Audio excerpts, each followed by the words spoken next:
Wyoming Territory, 1876. A time when fortune-seekers rushed west with dreams glittering like gold dust in their eyes. A time when a woman's worth was measured by the contents of her trunk and the lineage of her family. And a time when Catherine Montgomery, with her threadbare carpet bag and faded cotton dress, would be deemed unacceptable by a man who had judged her worth in dollars before ever meeting her face to face. But destiny weaves curious patterns in the tapestry of life, even when the threads appear frayed beyond repair, even when all that remains is a crumpled letter of rejection, a near-empty purse, and the bitter wind of the high plains as sole witness to a woman's shattered hopes. Before we jump back in, tell us where you're tuning in from, and if this story touches you, make sure you're subscribed, because tomorrow I've saved something extra special for you. The Black Hills Express rattled across the Wyoming countryside, its iron wheels beating a relentless rhythm against the rails. Inside the third-class carriage, Catherine Montgomery pressed her forehead against the window glass, watching as the landscape transformed from the gentle rolling prairies into the jagged, pine-covered mountains of the Western Territory. A land so vast and untamed it swallowed people whole, she'd heard. A perfect place to disappear or to become someone new. Her reflection stared back at her from the glass. Honey blonde hair pinned severely beneath a practical bonnet. Blue eyes shadowed with exhaustion, and skin that had once been considered her finest feature, now pale from weeks of poor sleep and meager meals. At 28, Catherine was painfully aware that she was neither young enough to be considered a prime marriage prospect, nor old enough to be comfortably settled into spinsterhood. Next stop, Prosperity Junction, 20 minutes only. The conductor bellowed as he passed through the car. Catherine straightened, smoothing down her skirts, the best dress she owned, though the hem was nearly threadbare and the once vibrant blue had faded to the color of a winter sky. Her hands trembled slightly as she retrieved the letter from her reticule, the paper soft from countless readings. Dear Miss Montgomery, I await your arrival with anticipation. As discussed in our correspondence, I believe we can forge a mutually beneficial partnership. You will find Prosperity Junction a growing community with opportunities for a woman of education and refinement. I have secured you lodging at Mrs. Whitaker's boarding house until our wedding can be arranged. Regards, Bartholomew Kensington. The letter was brief, businesslike, much like the 6 months of correspondence that had preceded it. Catherine had answered Bartholomew Kensington's advertisement in the Boston Chronicle almost on a whim, or perhaps out of desperation after her father's death had left her with nothing but debts and painful memories. Successful businessman in Wyoming Territory seeks educated Eastern lady of good character for matrimony. Must be willing to relocate immediately. Send correspondence and daguerreotype to... Catherine had sent a letter but no photograph. She had none to send, and truthfully feared rejection if he saw her plain features before reading her carefully composed words. Instead, she'd written of her education, her skills in household management, her ability with numbers and languages. She had crafted herself in ink as a woman of substance, if not of beauty or wealth. The train began to slow, the brakes screeching in protest as Prosperity Junction came into view. The settlement was larger than Catherine had expected, a proper town rather than the cluster of rough buildings she'd imagined. A church steeple rose above the pines, and a main street lined with wooden buildings stretched to meet the horizon. In the distance, the mountains loomed, their peaks still capped with snow despite the late spring thaw. Catherine gathered her carpet bag and the small trunk that contained everything she'd managed to salvage from her former life. 2 changes of clothes, her mother's silver hairbrush, a collection of books, and her father's pocket watch, the one thing she couldn't bear to sell despite its value. The platform was crowded with travelers and townspeople alike. Catherine scanned the faces, looking for a man who might be Bartholomew Kensington. In his last letter, he had described himself as of average height, with a distinguished bearing. Whatever that might mean, she saw no one who appeared to be searching for her. Miss Montgomery? A boy of perhaps 12 appeared at her elbow, cap pulled low over unruly dark hair. "You the lady from Boston?" "Yes," Catherine replied, relief washing through her. "Has Mr. Kensington sent you?" The boy nodded, though something in his expression gave Catherine pause. "Yes, I'm to take you to Mrs. Whittaker's. Mr. Kensington left a message for you there." "Left a message? He isn't here to meet me himself." Catherine felt a prickle of unease. "No, ma'am. He had business in the next county. Said it couldn't wait." The boy reached for her trunk. "I'm Jimmy, by the way, Jimmy Hayes. My pa runs the livery." Catherine followed Jimmy through the bustling streets of Prosperity Junction, taking in the sights and sounds of what would soon be her home. The town hummed with activity, miners with weathered faces and dust-covered clothes, merchants hawking their wares, women in calico dresses hurrying on errands. The air smelled of pine, dust, and wood smoke, so different from the coal-choked atmosphere of Boston. Mrs. Whittaker's boarding house stood on a side street, a two-story structure painted a cheerful yellow with white trim and a neat garden surrounding. The sign hanging beside the door read simply, "Whittaker's Clean Rooms, Good Meals." Jimmy deposited Catherine's trunk on the porch. "Mrs. Whittaker's expecting you," he said, shuffling his feet. "I better get back to the livery before Pa misses me." Catherine pressed a penny into the boy's hand, one of her precious few remaining coins. "Thank you, Jimmy." The door opened before Catherine could knock, revealing a plump woman of middle years with iron-grey hair pulled into a severe bun and keen eyes that missed nothing. "You'll be Miss Montgomery, I expect," she said, her gaze taking in Catherine's travel-worn appearance and meagre belongings with a single sweep. "Yes, ma'am. I understand Mr. Kensington has arranged lodging for me here." Mrs. Whittaker's expression softened slightly. "Come in, dear. You look dead on your feet." She stepped aside to allow Catherine entrance. "I've put you in the blue room, upstairs. It's small but gets nice morning light." The interior of the boarding house was clean and modestly furnished, smelling pleasantly of beeswax polish and fresh bread. Catherine followed Mrs. Whittaker up a narrow staircase, each step feeling heavier than the last as exhaustion caught up with her. "Here we are," Mrs. Whittaker said, opening a door to reveal a small but tidy room with a brass bedstead, a washstand, and a pine dresser. Blue and white curtains framed the window, which overlooked the garden at the back of the house. Bathrooms at the end of the hall. You'll share with Miss Winslow, the school teacher, and Mrs. Palmer, who does seamstress work, both respectable ladies. "It's lovely," Catherine said sincerely. After weeks of train travel and cheap lodging houses, the simple room seemed like luxury. "Mr. Kensington left a message for me?" Mrs. Whittaker's expression changed, her lips pressing into a thin line. "Yes, there's a letter for you downstairs. I thought you might want to freshen up first before reading it." Something in the landlady's tone sent a chill through Catherine. "I'd prefer to read it now, if you don't mind." Mrs. Whittaker hesitated, then nodded. "I'll fetch it. You sit down before you fall down, girl." Left alone, Catherine sank onto the edge of the bed, trying to quiet the sudden hammering of her heart. Why would Bartholomew leave a letter rather than meet her?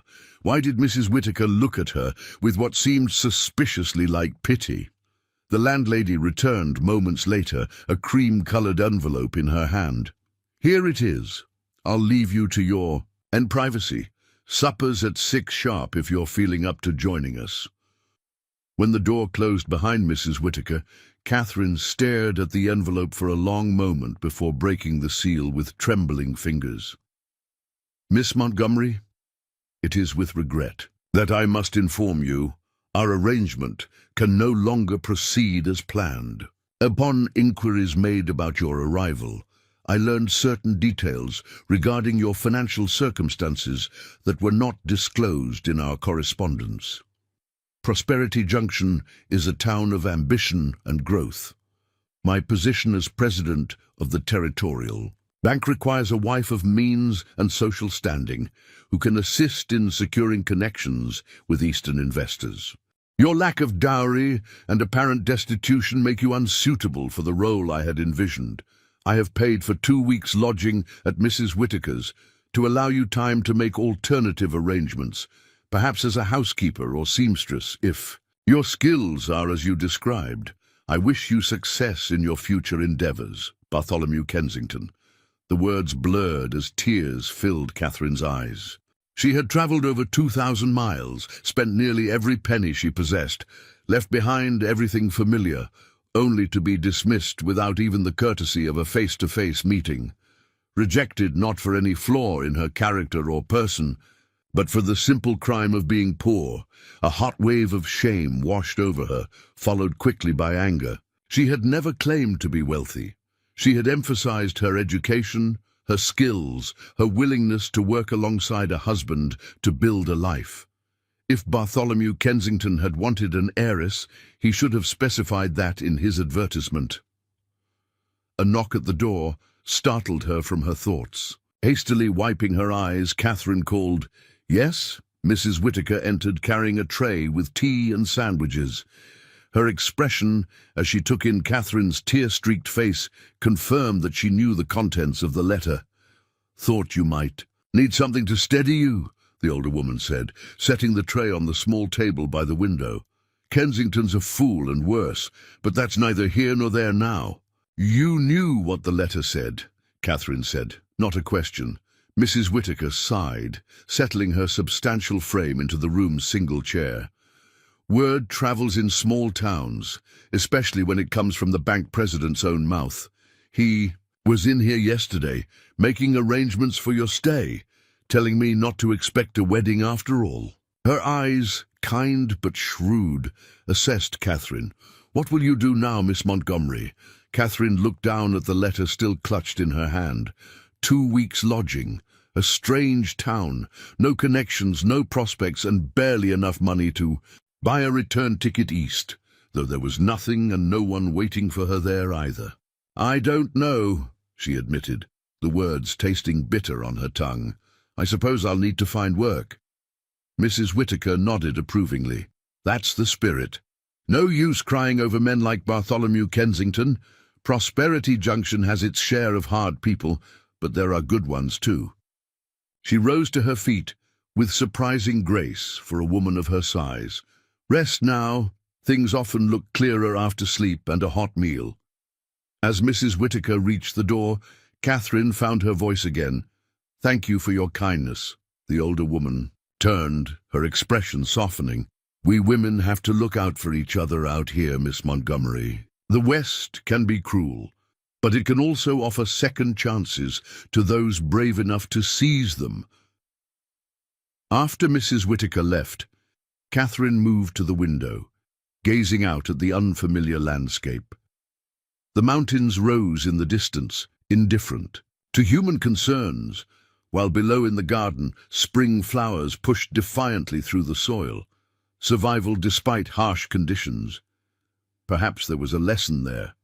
She unfolded the letter again, reading it one final time before tearing it into tiny pieces and letting them flutter into the wastepaper basket.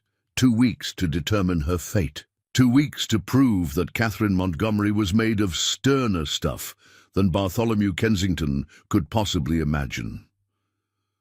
Preparing and narrating this story took us a lot of time. So, if you are enjoying it, subscribe to our channel. It means a lot to us. Now back to the story. The morning sun streamed through the blue curtains, painting Catherine's small room in golden light. For a moment, disoriented from sleep, she forgot where she was. Then reality crashed back with painful clarity. Prosperity Junction. Bartholomew Kensington's rejection. 2 weeks to find her way. She rose and dressed methodically, choosing her second-best dress, a grey cotton with minimal embellishment that had once belonged to her mother and had been carefully altered to fit her slimmer frame. If she was to seek employment today, she needed to appear respectable, if not fashionable. The aroma of coffee and fresh bread drew her downstairs to the boarding house dining room, where 3 women were already seated around a large oak table. Mrs. Whittaker emerged from the kitchen carrying a platter of eggs and bacon. "Good morning, Miss Montgomery," the landlady said cheerfully. "Come meet your fellow boarders. Ladies, this is Miss Catherine Montgomery, newly arrived from Boston." A tall, angular woman with spectacles and iron-grey hair nodded. "Margaret Winslow. I teach at our school." Her accent marked her as another Easterner, perhaps from New York or Philadelphia. Beside her, a plump, rosy-cheeked woman offered a warm smile. "Eleanor Palmer. I do seamstress work for half the town and gossip for free." Her drawl suggested Southern origins.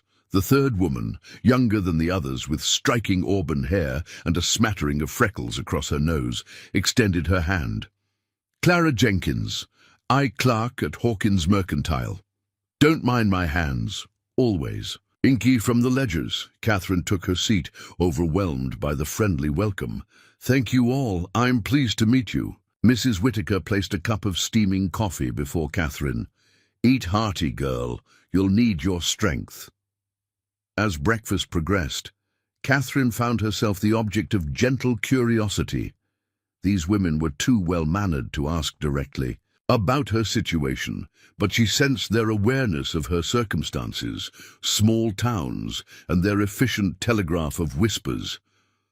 "I understand you're seeking employment, Miss Montgomery?" Miss Winslow inquired finally, her tone neutral. Catherine nodded, swallowing a bite of buttered bread. "Yes, I have experience as a bookkeeper for my father's business, and I'm fluent in French and passable in German. I can also sew, though not with Mrs. Palmer's expertise, I'm sure." Mrs. Palmer chuckled. "Don't worry, dear. There's enough mending in this town to keep 3 seamstresses busy, especially with all the miners tearing their clothes on every rock and branch they encounter." "Bookkeeping, you say?"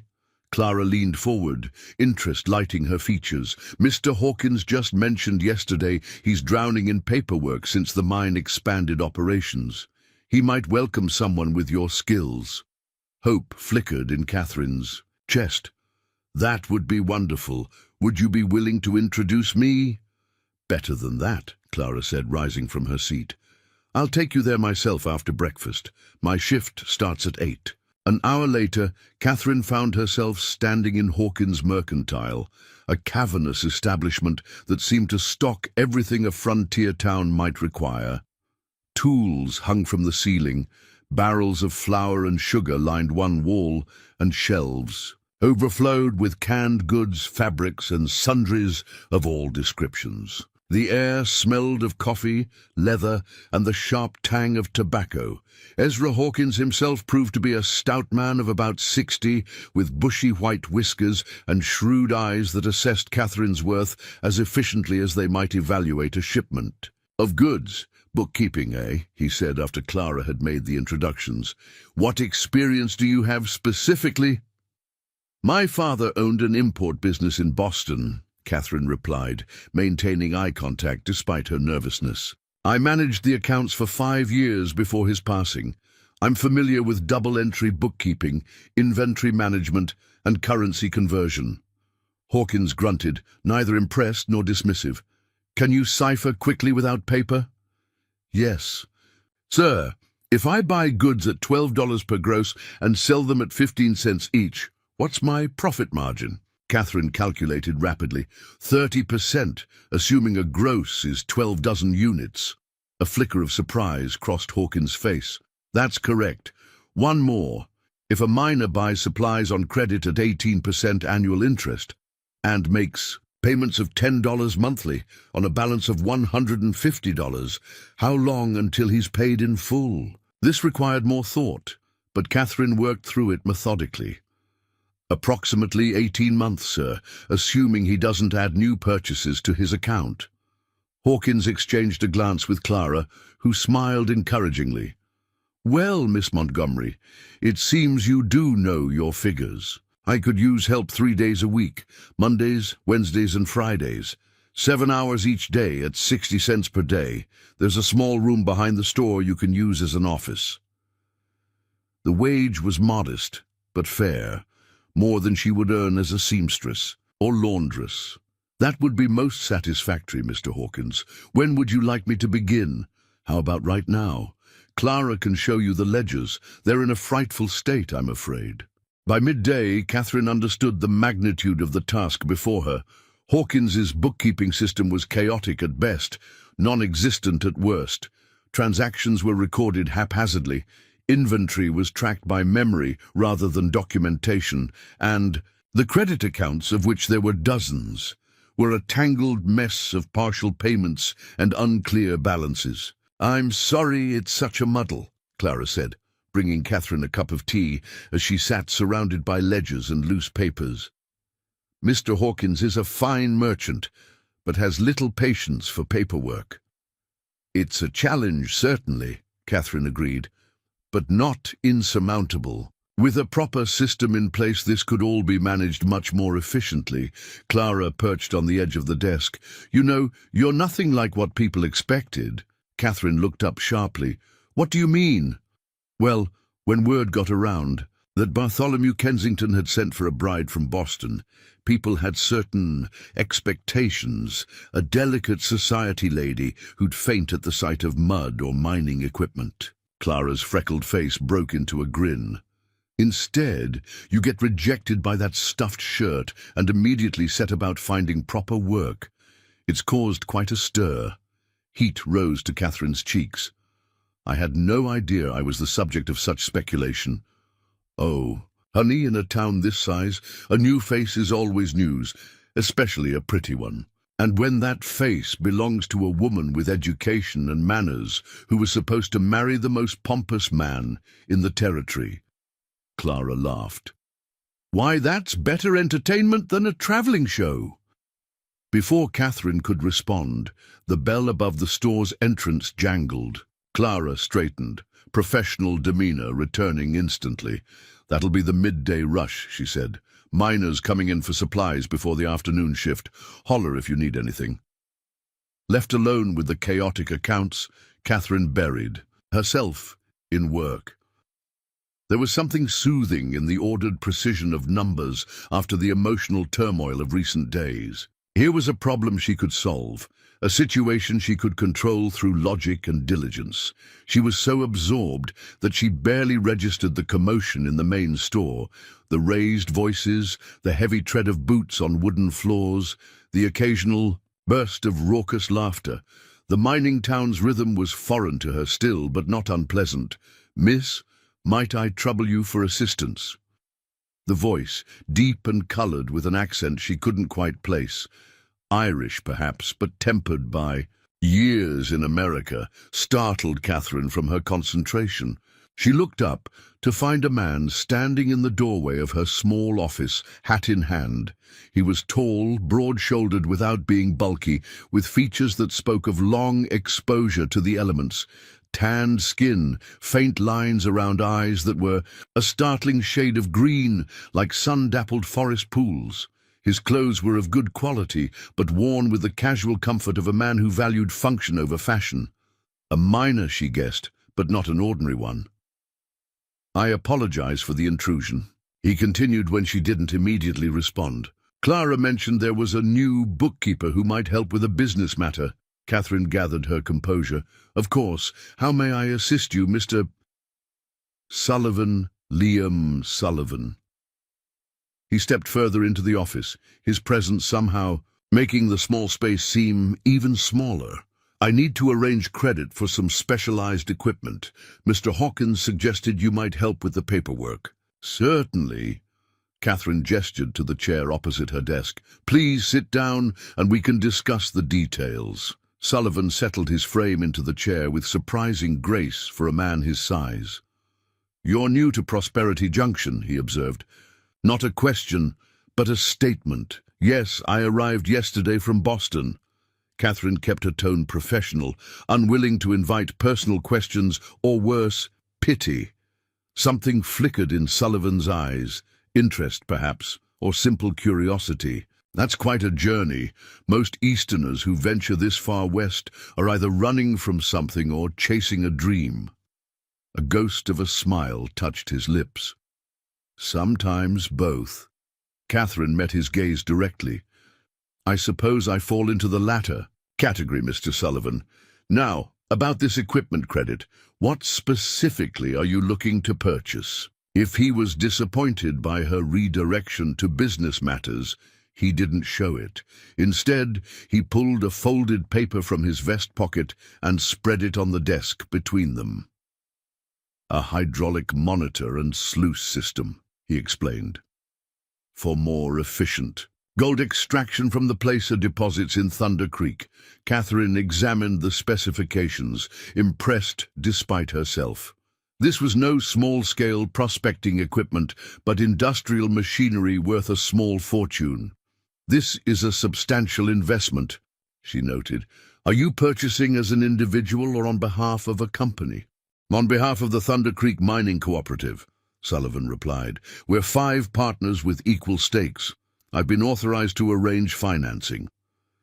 As Catherine began preparing the necessary documentation, she couldn't help noticing that Sullivan's hands, while bearing the calluses and small scars of physical labor, were also unexpectedly well kept for a miner.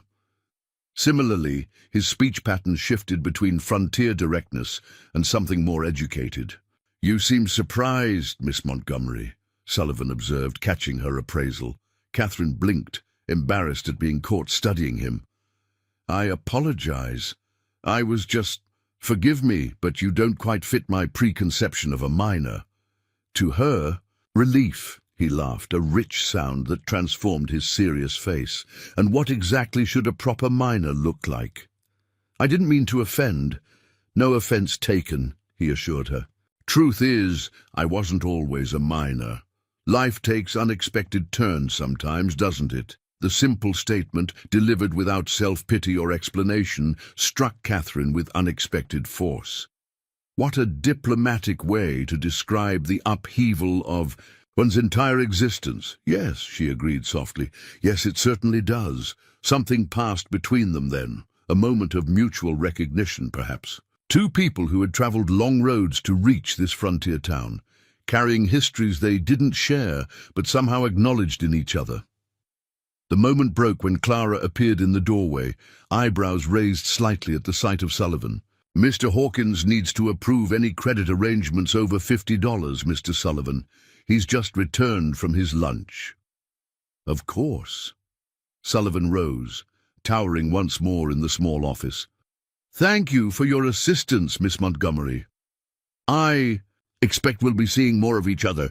It wasn't until after he had departed that Catherine realized he had known her name, though she couldn't recall providing it during their interaction. Word indeed traveled quickly in Prosperity Junction. Within a week, Catherine had transformed the chaotic record-keeping at Hawkins Mercantile into something approaching order. The ledgers now balanced, inventory was properly catalogued, and credit accounts were clearly documented. Mr. Hawkins, initially skeptical of her fancy Eastern methods, had grown increasingly impressed with her efficiency. Never seen anything like it, he declared on Friday afternoon, as Catherine presented him with a comprehensive report of the store's financial position. You've made sense of 10 years' worth of muddle in 5 days. Catherine smiled, pleased by the praise. Thank you, sir. Once the system is established, maintaining it will be much simpler. I've created instructions for Clara to follow on days when I'm not here. About that, Hawkins said, stroking his whiskers thoughtfully. I've been thinking you might consider a full-time position. 6 days a week, with Sundays off naturally, 75 cents per day. The offer surprised Catherine. It was a substantial increase from her current arrangement, enough to secure modest but stable living conditions even after her 2 weeks of paid lodging expired. That's very generous, Mr. Hawkins. Not generosity, Miss Montgomery. Good business sense. You've already saved me more than your wages in discovered accounting errors and overlooked debts. He chuckled. Turns out Jasper Williams has owed me $17 since last winter, claimed he'd paid it, but couldn't argue with your precise records." Catherine's satisfaction was interrupted by the store's door opening, admitting Bartholomew Kensington himself. She had successfully avoided encountering him during her first week in town, though she'd spotted him twice from a distance. Up close, Kensington cut an imposing figure, tall and well-built, with carefully groomed side whiskers and clothes that had clearly been tailored in Denver or perhaps even Chicago. Handsome in a conventional way, with regular features and confident bearing, yet something in his eyes suggested coldness rather than character. His gaze swept the store, faltering momentarily when he spotted Catherine. A flicker of discomfort crossed his face before being replaced by a practiced smile. "Ah, Hawkins," he said, pointedly addressing only the store owner. "I need to discuss the bank's line of credit for your spring inventory." "Certainly, Mr. Kensington. Miss Montgomery here has just reorganized all our accounts. She can provide you with the precise figures." Kensington's smile tightened. "I'd prefer to discuss financial matters privately, if you don't mind." Hawkins frowned slightly. "Miss Montgomery is my bookkeeper. She's established a new system for all our accounts, including the bank credit." "I see." Kensington's gaze finally shifted to Catherine, his expression unreadable. "How fortunate that you found employment so quickly, Miss Montgomery." Catherine lifted her chin slightly. "Indeed. Mr. Hawkins values competence and diligence." Implied criticism hung in the air between them. Hawkins glanced from one to the other, sensing the tension, but apparently deciding not to address it. "I'll fetch the relevant ledgers," Catherine said, retreating to her small office with dignity intact, but heart pounding uncomfortably in her chest. When she returned, Kensington was seated at Hawkins's desk, examining some papers. He barely acknowledged her as she placed the ledger before them. "The current balance on the store's line of credit is $342, she explained, opening to the relevant page. "All payments have been made on schedule, and the account is in good standing." "So I see." Kensington's tone was cool, professional. "The bank is prepared to extend the line to $500 for the spring inventory, contingent on continued prompt payments." The men continued their discussion while Catherine stood by, answering questions about figures when asked but otherwise invisible, exactly as Kensington seemed to prefer. When they concluded their business, he rose to leave without further acknowledgement of her presence. "Miss Montgomery," Hawkins said as the door closed behind Kensington, "I don't mean to pry into your personal affairs, but that was uncommonly awkward." Catherine sighed. "Mr. Kensington and I had a prior arrangement that he terminated upon learning of my financial circumstances. He had expected a bride with means, not a woman who arrived with little more than the clothes on her back." Hawkins raised his eyebrows. "Is that so? Well, Kensington always did have more ambition than sense. His loss is my gain, it seems." He patted her shoulder awkwardly. "Don't let it trouble you. Prosperity Junction values people for what they can do, not what they own." "Thank you, Mr. Hawkins," Catherine managed a smile. "About your offer of full-time employment, I accept gratefully." As Catherine walked back to the boarding house that evening, spring sunshine warming her face, she felt a cautious sense of accomplishment. 1 week in this frontier town, and she had secured respectable employment, made acquaintances who might become friends, and established the beginnings of independence. Yet the encounter with Kensington had unsettled her more than she cared to admit. Not because she harbored any lingering attachment to the man. Their correspondence had been practical rather than romantic, and his subsequent rejection had revealed his true character, but because it had starkly highlighted her precarious position. 1 week of good fortune didn't erase the fundamental vulnerability of being a woman alone in an unfamiliar place, with no family connections or social standing to protect her. Kensington's dismissal could have just as easily come from Hawkins or any other potential employer. Her security hung by the thread of others' goodwill.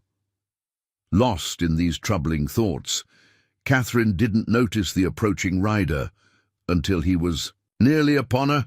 "Miss Montgomery," called a familiar voice, "allow me to escort you." Liam Sullivan sat astride a magnificent buckskin gelding, the evening sun glinting off the horse's golden coat. He had exchanged his working clothes for a clean shirt and vest, though he retained the practical trousers and boots of a man accustomed to rough terrain. "Mr. Sullivan," Catherine acknowledged, surprised by his appearance. "That's not necessary. It's only a short walk to Mrs. Whittaker's." Necessary? Perhaps not. Pleasant? I believe so. His smile was disarming. "Besides, Thunder Creek is on the same route. I've been meeting with the assayer about our latest samples." Catherine hesitated. In Boston, walking unchaperoned with a man would invite scandal, but Prosperity Junction operated by different social codes, and she had already observed that practical considerations often outweighed formal proprieties on the frontier. "Very well," she conceded, "though I wouldn't want to delay you." Sullivan dismounted in one fluid motion, leading his horse beside her as they continued toward the boarding house. "No delay. I've been hoping for a chance to speak with you again." "Oh?" Catherine kept her tone neutral, though she couldn't deny a flutter of interest. "About business matters?" "Not entirely," he admitted, "though I did want to thank you for expediting the credit arrangement for our equipment. Mr. Hawkins approved it yesterday, said he trusted your assessment of the cooperative's reliability." "I simply reviewed the documents you provided. The cooperative's previous payment history was exemplary." They walked in comfortable silence for a moment before Sullivan spoke again. "I understand you encountered Bartholomew Kensington today." Catherine glanced at him sharply. "News does travel quickly here." "Small towns," Sullivan said with a shrug. "Everyone knows everyone's business, or thinks they do." "And what business of mine do people think they know, Mr. Sullivan?" His green eyes met hers directly. "That you came to marry Kensington, who rejected you upon learning you weren't wealthy, and that you've since proven yourself more capable than half the businessmen in town." Catherine felt heat rise to her cheeks. "That's a remarkably accurate summary. People admire resilience," Sullivan said simply, "especially here, where everyone has faced setbacks of one kind or another." They had reached the boarding house gate. Catherine paused, studying Sullivan with renewed curiosity. "And what setbacks have you faced, Mr. Sullivan? You mentioned you weren't always a miner." A shadow crossed his features. "A story for another time, perhaps." He hesitated, then added, "There's a social gathering at the church Saturday evening. A spring celebration with music, food, dancing. Would you consider attending as my guest?" The invitation caught Catherine off guard. That's very kind, but I'm not sure if it's not a formal courtship proposal," Sullivan clarified, his eyes crinkling with humor. "Just an opportunity to meet more townspeople in a pleasant setting.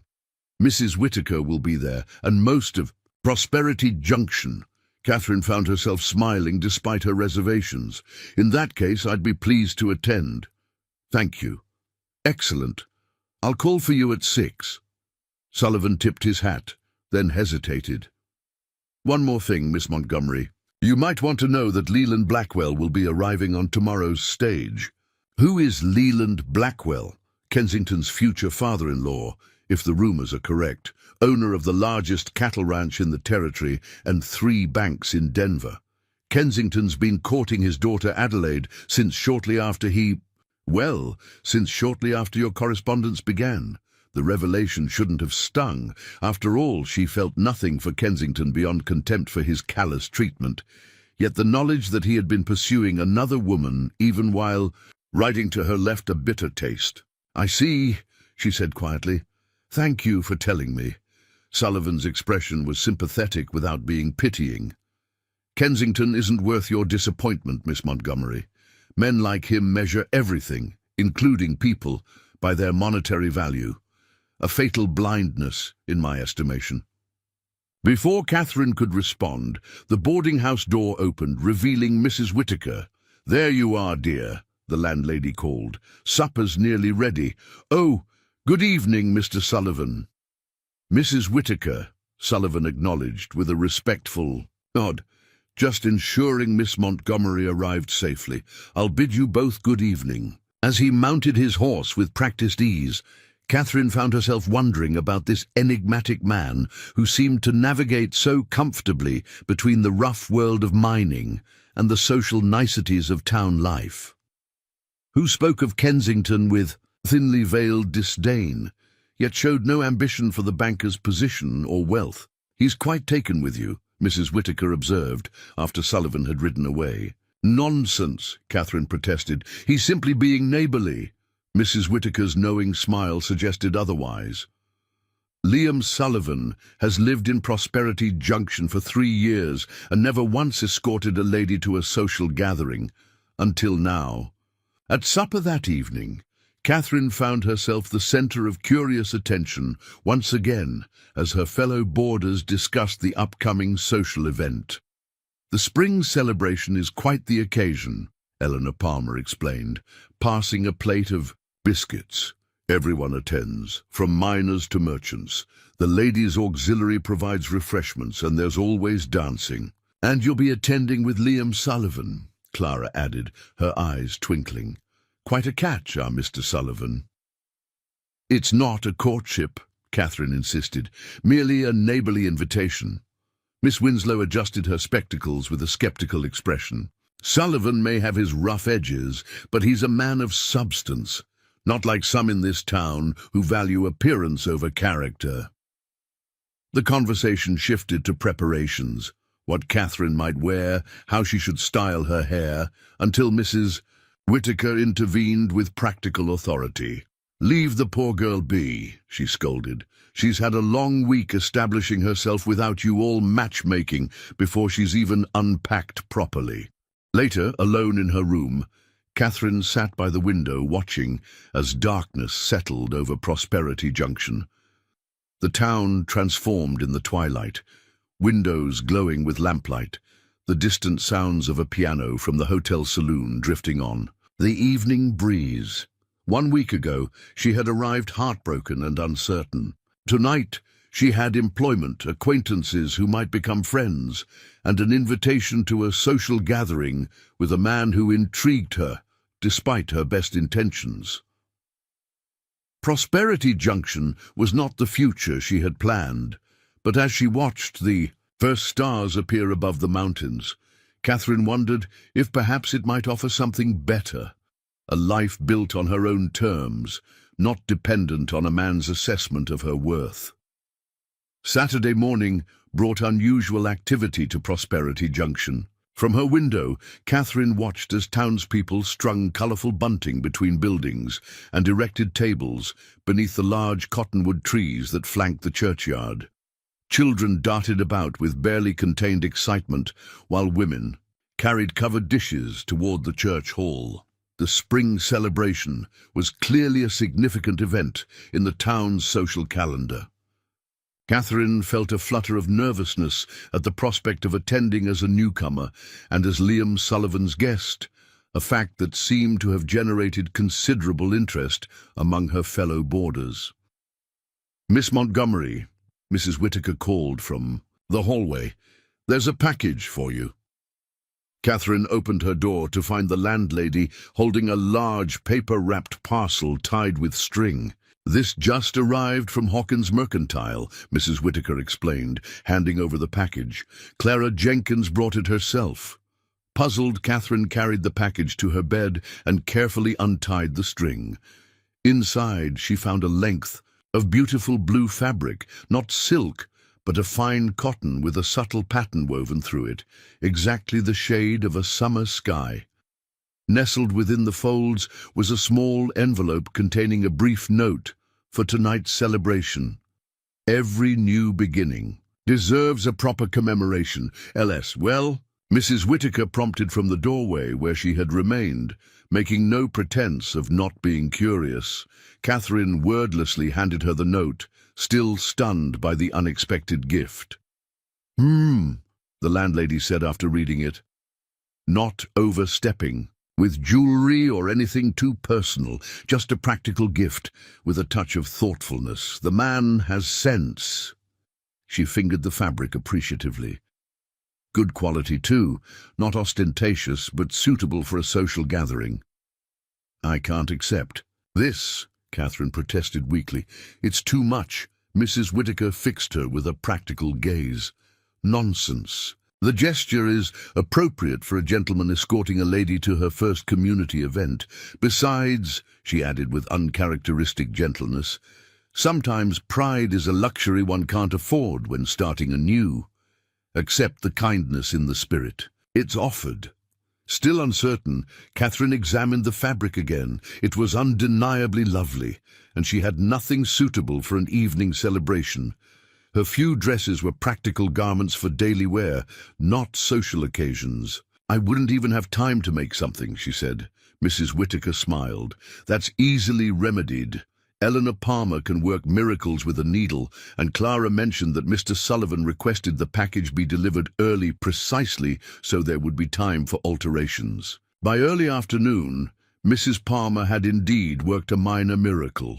Using one of Catherine's existing dresses as a pattern, and with Catherine's help with the simpler elements, she had created a lovely gown with a modestly scooped neckline, fitted, bodice and full skirt that fell in graceful folds. You have a good figure to work with, Mrs. Palmer commented as she made final adjustments. Slim but not bony. This blue brings out your eyes wonderfully. Catherine hardly recognized herself in the small mirror above her washstand. The vibrant blue transformed her usually pale complexion, lending it warmth and color. Her honey blonde hair, simply but elegantly arranged by Clara's skilled hands, complemented the gown perfectly. There, Clara said, stepping back to admire their collective handiwork. Bartholomew Kensington will eat his heart out when he sees what he rejected. I'm not dressing to impress Mr. Kensington, Catherine protested. Clara grinned mischievously. Oh, of course not. But it's a delightful side benefit, wouldn't you say? Precisely at 6 o'clock, a knock at the boarding-house door announced Sullivan's arrival. Catherine descended the stairs with careful dignity, conscious of Mrs. Whittaker, Eleanor, Clara, and even the usually reserved Miss Winslow watching from the parlour doorway.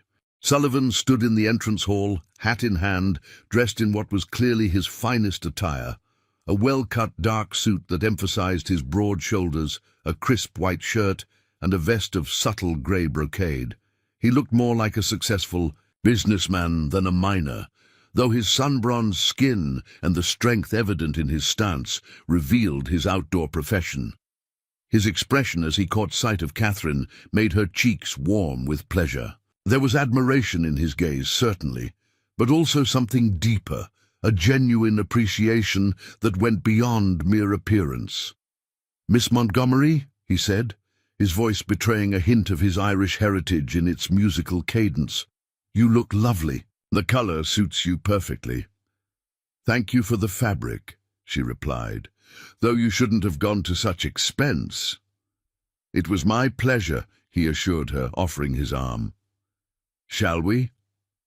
The church grounds had been transformed into a festive, gathering space. Tables laden with food lined one side of the yard, while a raised platform at the far end accommodated a small group of musicians, a fiddler, a man with a concertina, and another with a guitar.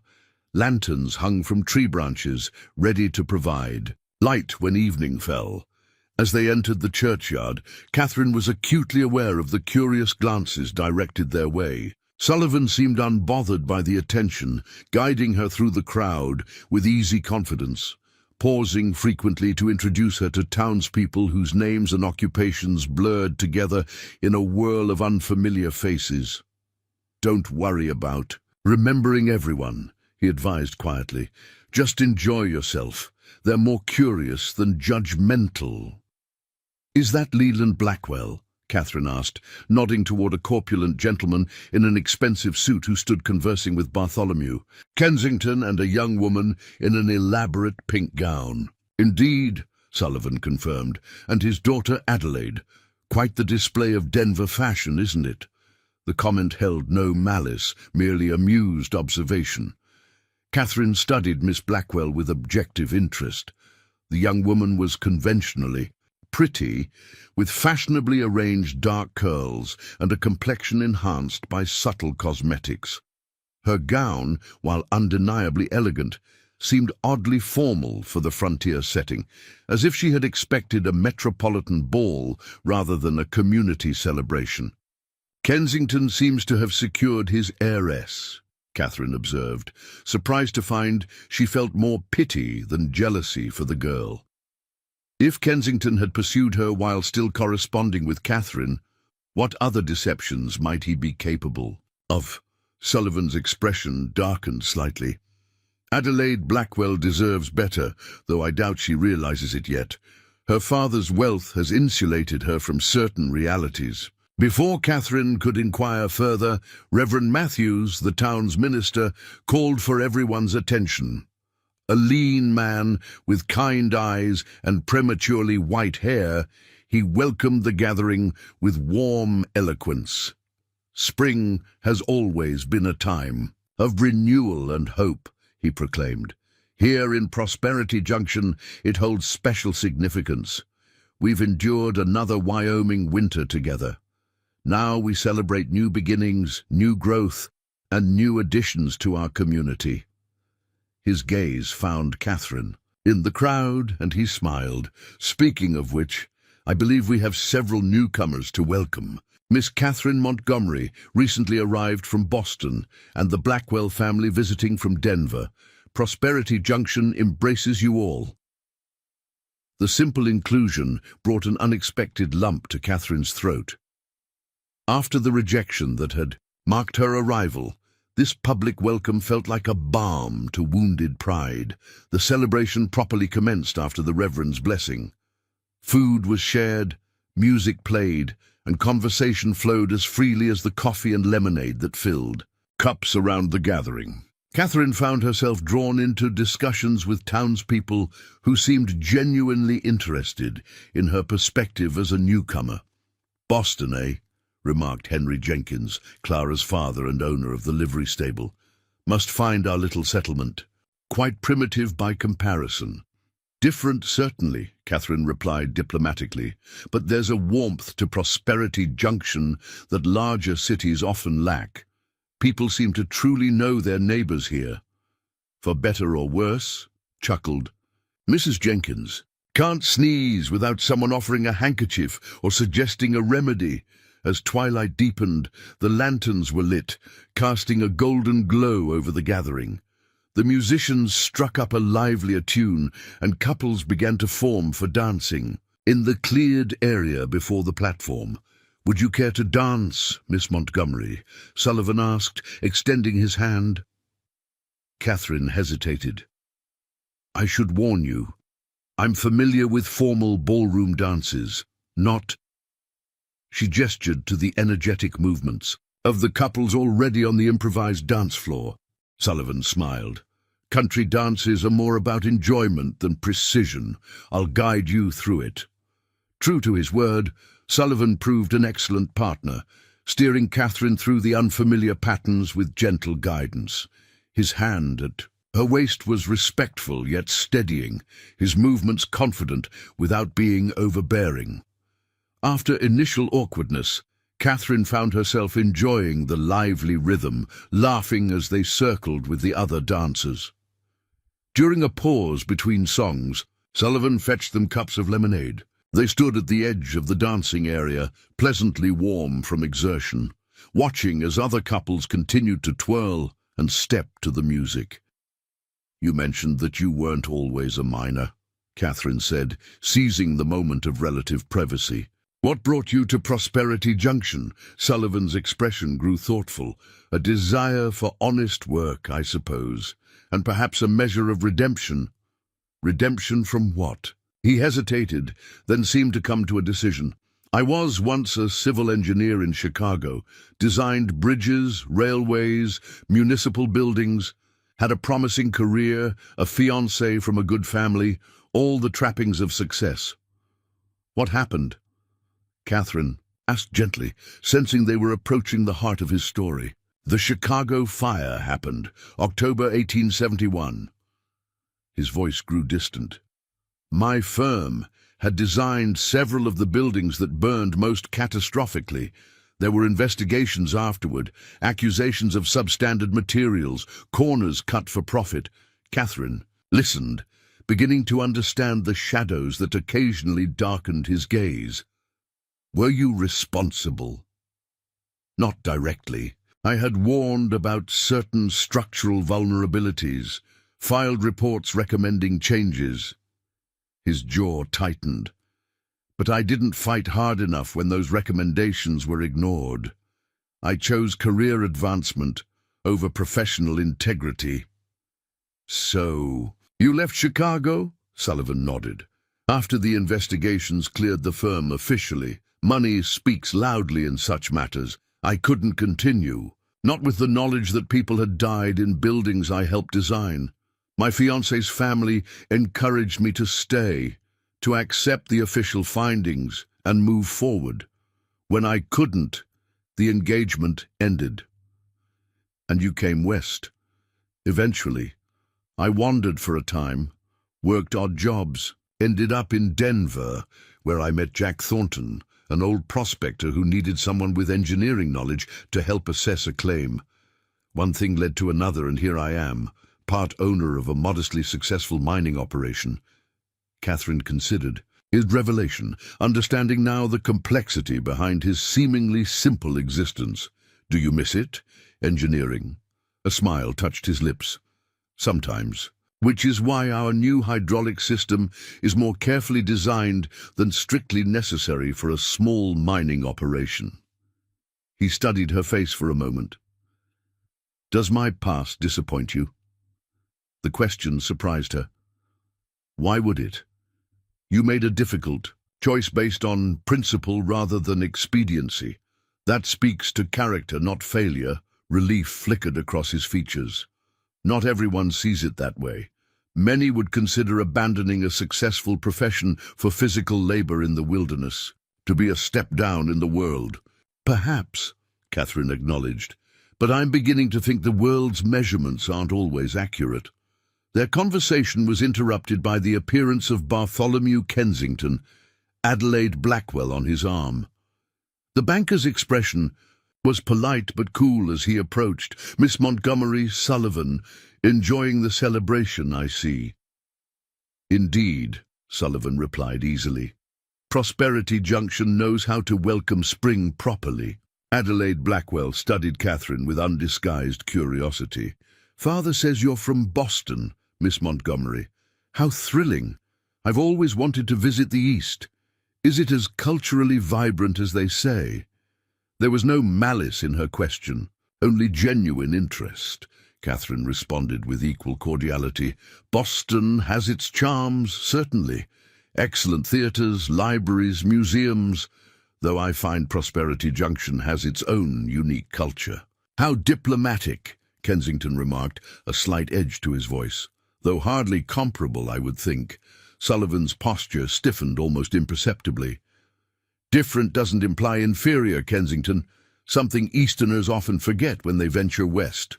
Before the conversation could grow more strained, the musicians began a new song, a waltz more familiar to Catherine than the earlier country dances. Ah, something civilized, Kensington said, clearly pleased. Shall we, Miss Blackwell? As they moved away, Catherine couldn't help noticing how Kensington guided Adelaide with a proprietary air, as if displaying a particularly valuable acquisition.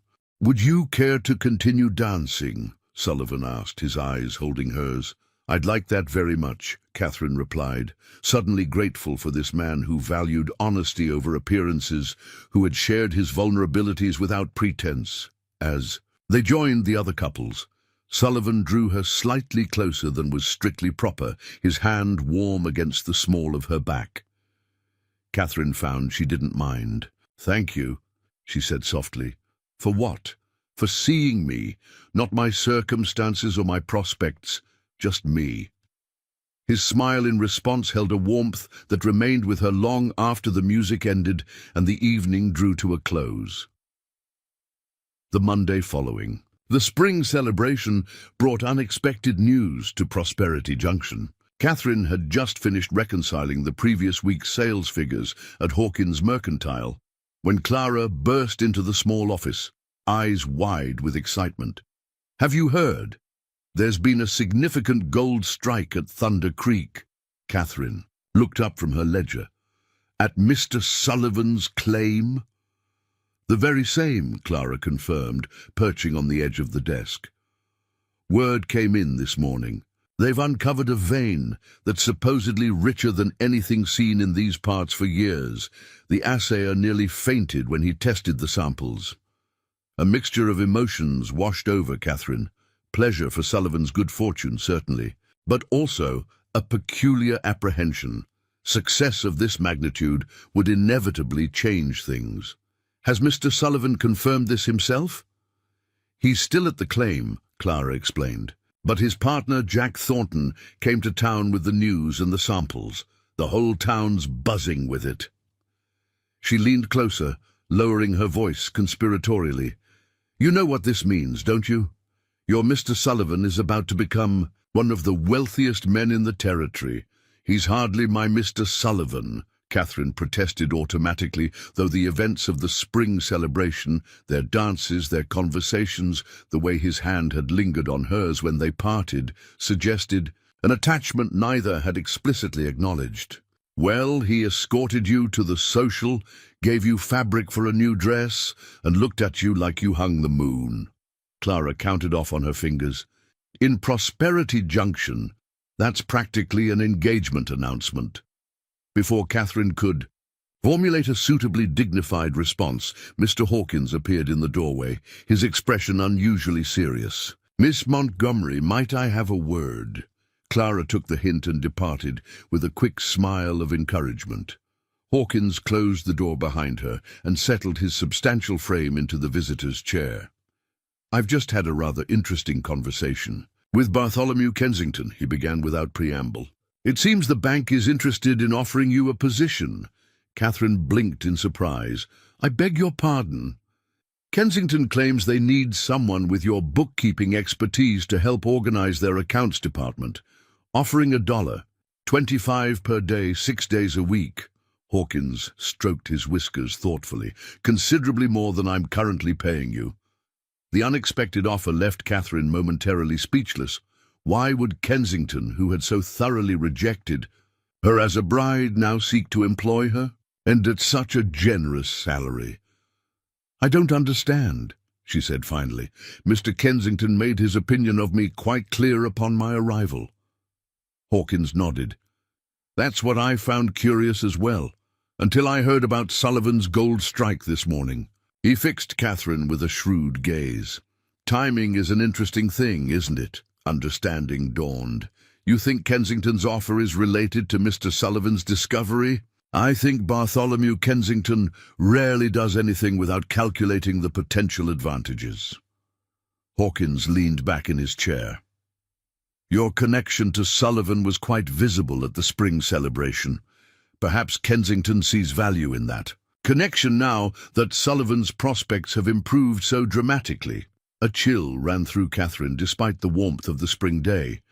The idea that Kensington might view her as a means of access to Sullivan's newfound wealth was both insulting and disturbing. "I'm perfectly content with my position here, Mr. Hawkins," she said firmly. Relief flashed across the merchant's face. "Glad to hear it, though I'd understand if you were tempted by the higher wage."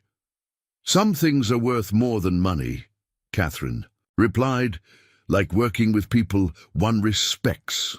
The door to the mercantile opened, accompanied by the familiar jingle of the bell. Through the office doorway, Catherine caught a glimpse of Adelaide Blackwell entering the store, accompanied by an older woman who must be her mother, a handsome, imposing figure in an expensive traveling ensemble. "I should attend to the customers," Hawkins said, rising from his chair. "Think about the bank's offer if you like, Miss Montgomery. No need to give me an answer immediately."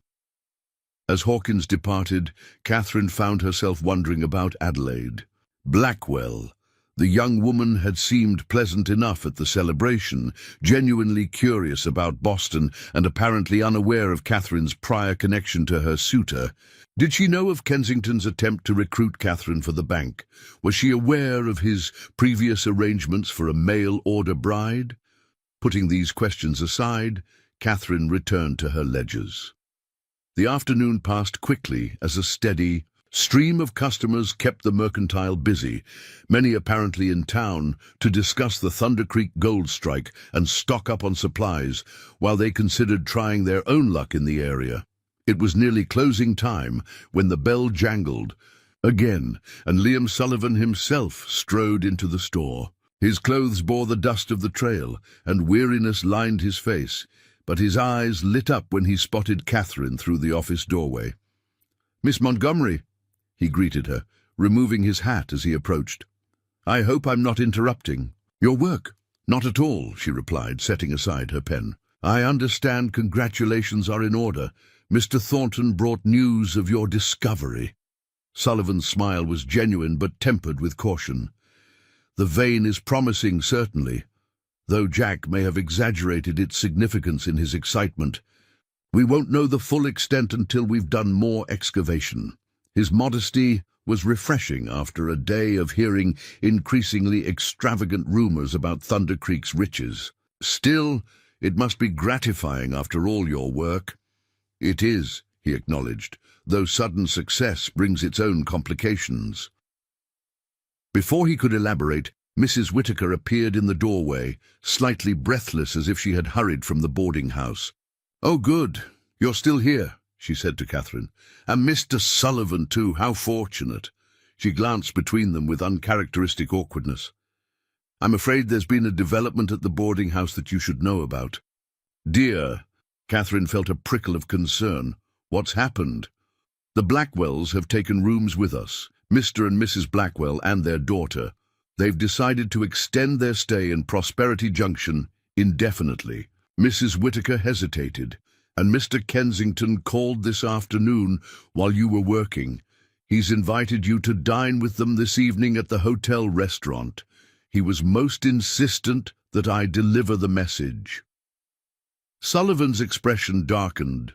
Though he remained silent, Catherine felt trapped between confusion and indignation. After rejecting her so thoroughly, after pursuing Adelaide Blackwell while still corresponding with her, Kensington now presumed to invite her to dine as if they were social acquaintances. "Please inform Mr. Kensington that I have a prior engagement." "This evening," she said with as much dignity as she could muster. Mrs. Whitaker looked relieved. "I thought that might be your response, though he seemed quite determined." "I'm sure he did," Catherine murmured. Sullivan cleared his throat. "Perhaps I could offer an alternative, Miss Montgomery. Jack and I were planning to celebrate our discovery with a simple dinner at the Thunder Creek camp. Nothing formal, just good food, and perhaps better company than you'd find at the hotel. You'd be most welcome to join us, along with Mrs. Whitaker as chaperone, of course." The invitation, offered with such straightforward sincerity, washed away Catherine's distress at Kensington's presumption. "I'd be delighted, Mr. Sullivan. Thank you." "Excellent," Mrs. Whitaker declared, clearly approving of this arrangement. "I'll just need to arrange for someone to watch over the boarding house in my absence." "Miss Winslow would likely be willing," Catherine suggested. "She mentioned having papers to grade this evening." As arrangements were finalized for the dinner excursion, Catherine could not help but reflect on the stark contrast between Kensington's calculated maneuvering and Sullivan's transparent invitation. One man sought to use her for potential advantage. The other simply wanted to share a moment of celebration with someone whose company he valued. The ride to Thunder Creek, some 5 miles from town, gave Catherine her first glimpse of the countryside beyond Prosperity Junction's immediate surroundings. Sullivan drove a sturdy wagon with Catherine and Mrs. Whitaker seated comfortably on the bench beside him, pointing out landmarks as they travelled. Blackwell's ranch lands in the distance, the mountain pass that led to Denver, and finally the approach to Thunder Creek itself. The mining camp was more organized than Catherine had expected. A half-dozen sturdy cabins formed a rough semicircle around a central clearing, with various mining equipment arranged in neat order nearby.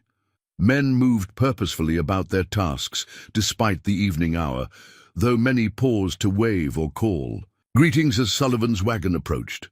"Home, sweet home," Sullivan said with a touch of pride as he helped Catherine and Mrs. Whitaker down from the wagon.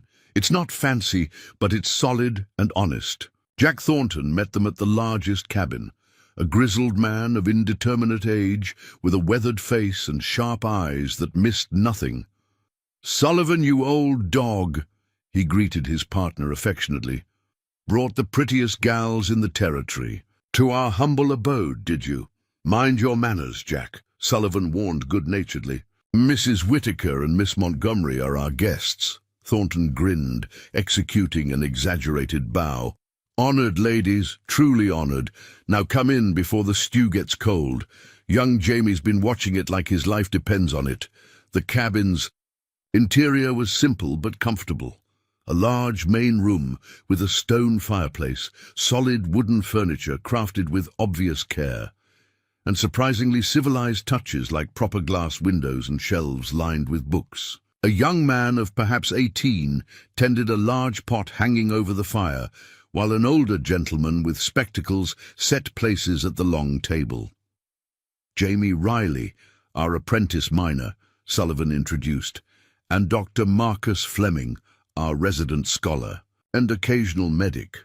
"Don't let the doctor fool you, ma'am," Fleming said to Catherine with a self-deprecating smile. "I studied geology, not medicine, though I've set my share of broken bones in a pinch.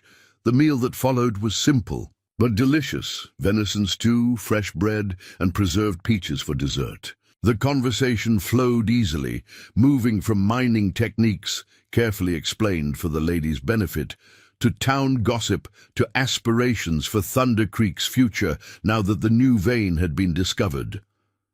"We'll need to expand operations," Thornton explained, outlining plans with animated gestures.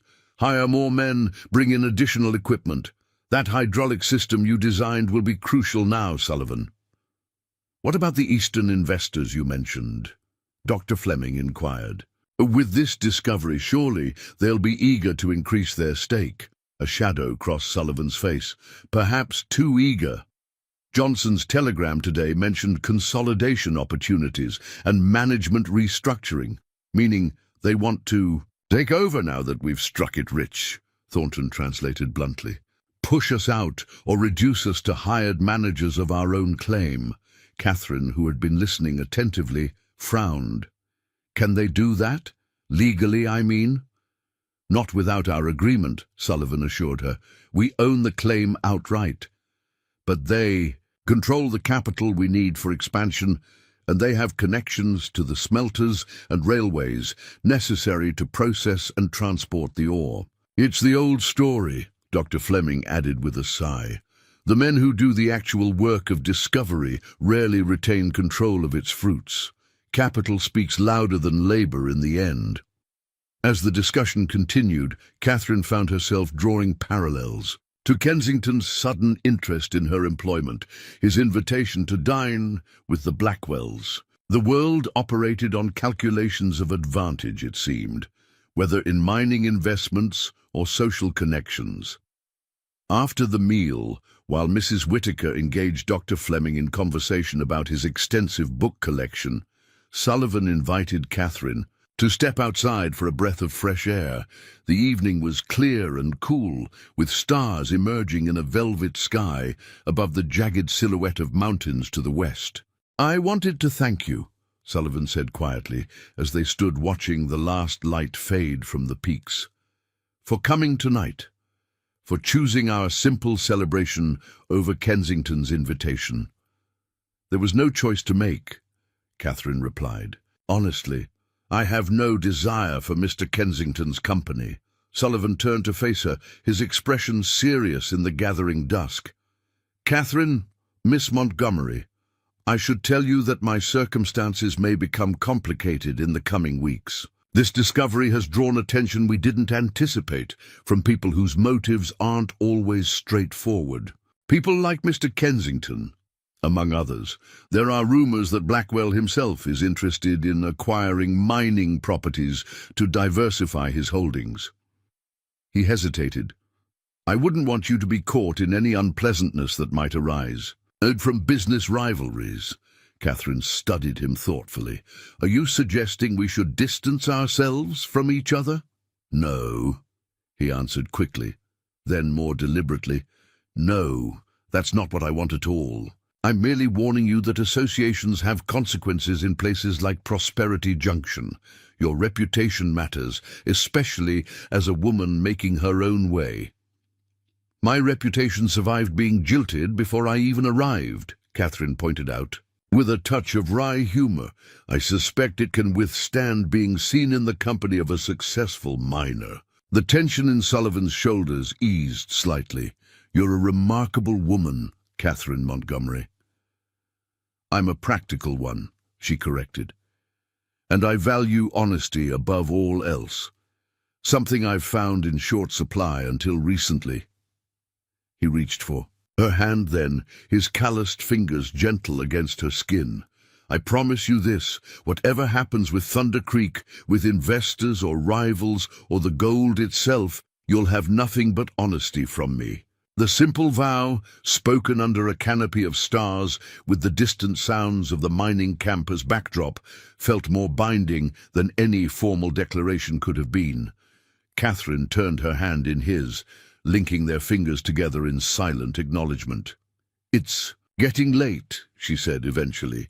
Mrs. Whitaker will be wondering where we've gotten to. Sullivan nodded, reluctantly releasing her hand. We should get you both back to town. As they walked back toward the cabin, neither noticed the rider observing them from the shadows of the pines at the camp's edge. A figure who watched their interaction with calculating interest before turning his horse back toward Prosperity Junction. 3 days after the dinner at Thunder Creek, Catherine found herself facing an unexpected visitor at Hawkins Mercantile. She had just completed the monthly inventory report when Adelaide Blackwell appeared in the doorway of her small office, looking rather uncomfortable in her fashionable dress amid the practical surroundings of the store. Miss Montgomery, I hope. I'm not intruding, Adelaide said, her voice carrying the polished tones of an expensive Eastern education despite her Western upbringing. Not at all, Catherine replied, setting aside her work. How can I help you, Miss Blackwell? Adelaide glanced over her shoulder to ensure they weren't overheard, then stepped fully into the office, closing the door behind her. I was hoping we might speak privately, woman to woman. Intrigued, Catherine gestured to the chair opposite her desk. Adelaide settled herself primly, arranging her skirts with practiced grace before meeting Catherine's gaze directly. I understand you and Mr. Kensington had an arrangement prior to my father's business dealings with him, she began, her directness surprising Catherine. That's correct, Catherine acknowledged, seeing no reason to deny what had apparently become common knowledge. Mr. Kensington advertised for a bride, we corresponded, and he withdrew his offer upon learning of my financial circumstances. Adelaide winced slightly. Yes, well, that's partly why I wanted to speak with you. She twisted her hands in her lap, revealing an uncharacteristic nervousness. You see, Mr. Kensington has asked for my hand in marriage. Congratulations, Catherine offered automatically, though something in Adelaide's demeanor suggested felicitations might be premature. Thank you, but I'm not certain congratulations are in order just yet. Adelaide drew a deep breath. My father favors the match for business reasons. The bank's connections would complement our ranching interests nicely, but I have reservations. Catherine remained silent, sensing There was more to come. I was hoping you might tell me what kind of man Mr. Kensington revealed himself to be in your correspondence, before he knew about your circumstances, that is. Adelaide's eyes, a warm brown that contrasted with her cool exterior, held genuine concern. What did he value? What did he discuss? Was he kind? The request caught Catherine off guard. Her instinct was to protect herself by offering platitudes, but the genuine worry in Adelaide's expression stopped her. This wasn't mere curiosity or an attempt to gloat. This was a woman facing a life-altering decision with limited information. Our correspondence was primarily practical, Catherine began carefully. Mr. Kensington wrote of his position at the bank, his standing in the community, his ambitions for expansion. He inquired about my education, my household skills, my health. She paused, considering her next words. He rarely mentioned personal feelings or interests beyond business prospects.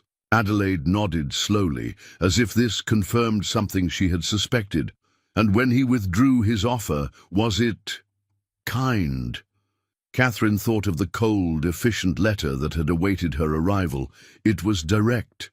He provided for 2 weeks, lodging to allow me time to make alternative arrangements. There was no cruelty, but no particular compassion either. It was a business decision handled accordingly. I see. Adelaide was silent for a moment, her gaze distant. At the spring celebration, I noticed you seemed quite comfortable with Mr. Sullivan. You danced together several times. The apparent change of subject puzzled Catherine. Yes, Mr. Sullivan has been very kind since my arrival in Prosperity Junction. Before or after his gold strike? Adelaide asked, then immediately flushed. Forgive me, that was terribly forward.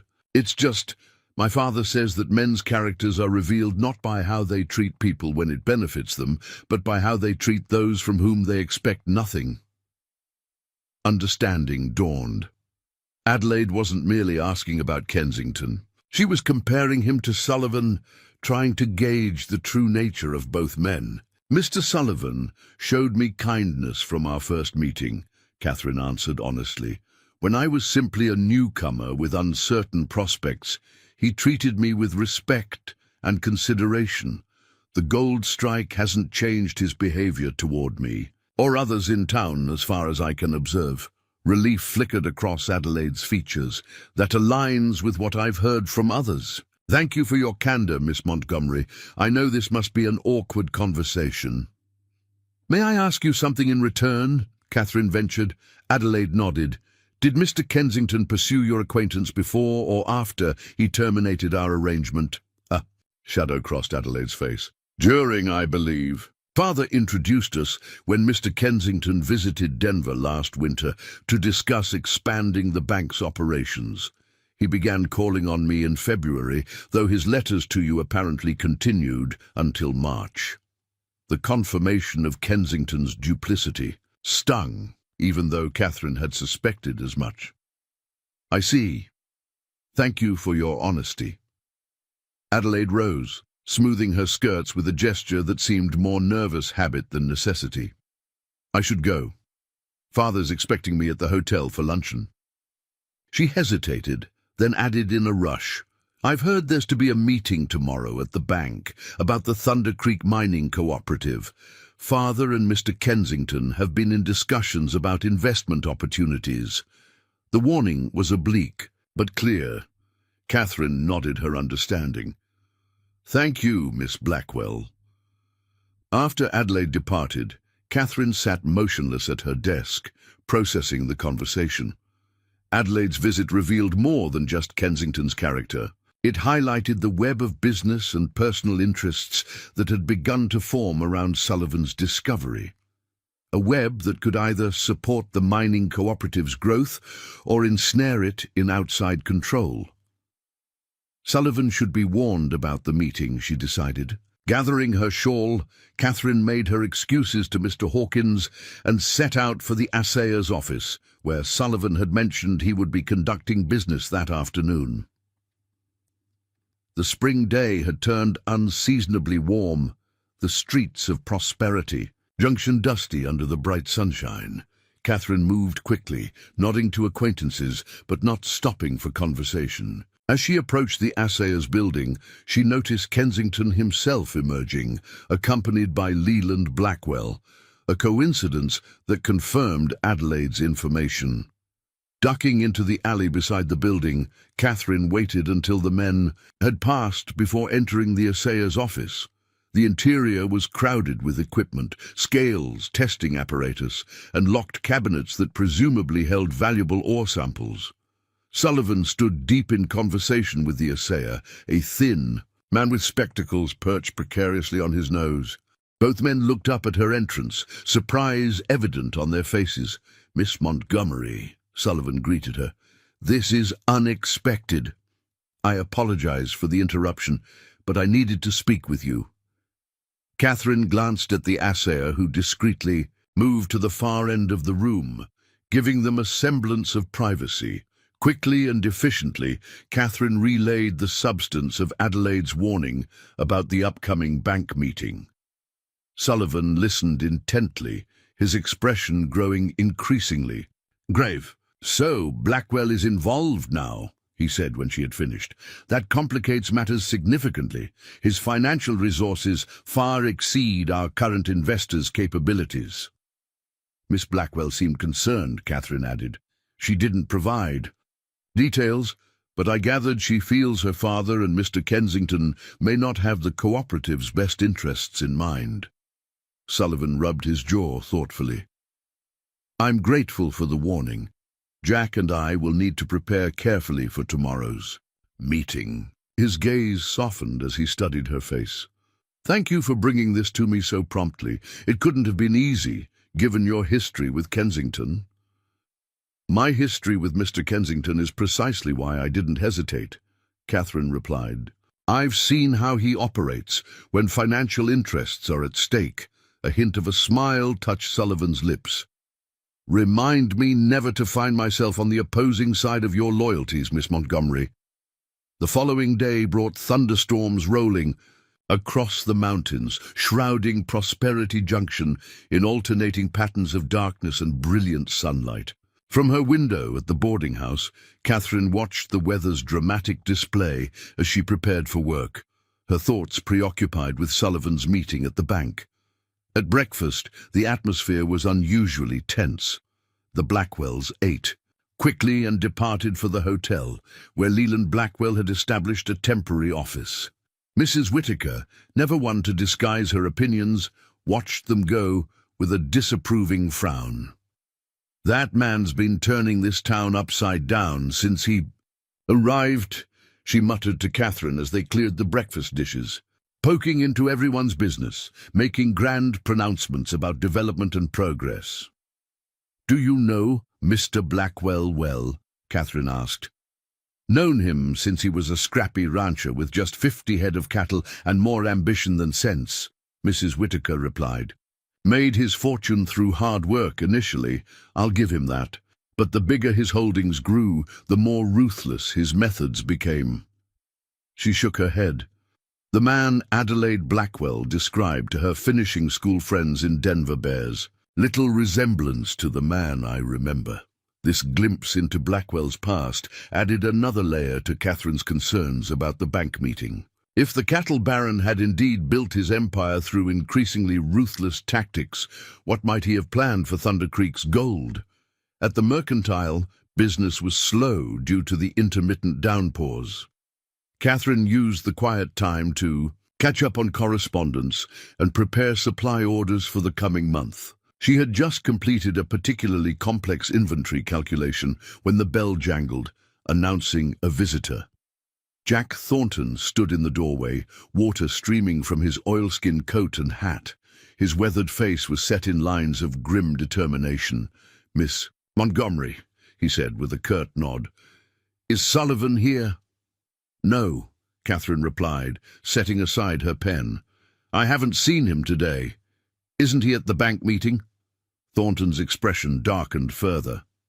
"Meeting ended an hour ago. Sullivan was supposed to meet me at the telegraph office afterward, but he never showed. Thought he might have stopped here to see you." A prickle of unease ran down Catherine's spine. "What happened at the meeting, Mr. Thornton?" "Nothing good." Thornton removed his hat, scattering droplets across the wooden floor. "Blackwell and Kensington presented an acquisition offer for the Thunder Creek claim. Called it a generous buyout opportunity that would eliminate our need for additional investors."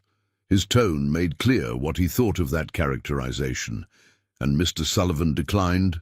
"We both did, naturally. Told them Thunder Creek wasn't for sale at any price." Thornton ran a hand through his damp hair. "That's when things got tense. Blackwell suggested we might find ourselves facing operational difficulties if we didn't reconsider. Access to the smelter, shipping rates, labor, issues. All the ways a man with Blackwell's connections could make our lives difficult without ever breaking a law." Catherine's unease deepened, and after the meeting, Sullivan said he needed to clear his head, think through our options. Said he'd meet me at the telegraph office at 2 o'clock to send word to our lawyer in Denver. Thornton glanced at the clock on the wall. "It's past 3 now." Before Catherine could respond, the door opened again. Dr. Fleming entered, his scholarly appearance at odds with his mud-splattered clothing and agitated demeanor. "Thornton, thank God I found you." He caught sight of Catherine and hesitated. "Miss Montgomery, I'm sorry, but this is urgent." "What's happened?" Thornton demanded. Fleming drew a deep breath. "There's been an accident at Thunder Creek. The new excavation shaft partially collapsed during the storm. Jamie went to check the supports and got trapped. Sullivan went in after him, and now they're both caught behind a rockfall." The world seemed to tilt beneath Catherine's feet. Sullivan, trapped, in a mine collapse, the very nightmare that haunted every mining community. "How bad?" Thornton asked, his voice tight with controlled fear.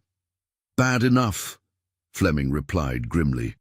"We need every able hand available. I've sent word to the other mining operations nearby, but with the storm, help will be slow arriving." Catherine found her voice at last. "Are they alive, Mr. Sullivan and Jamie?" Fleming nodded. "They were when I left.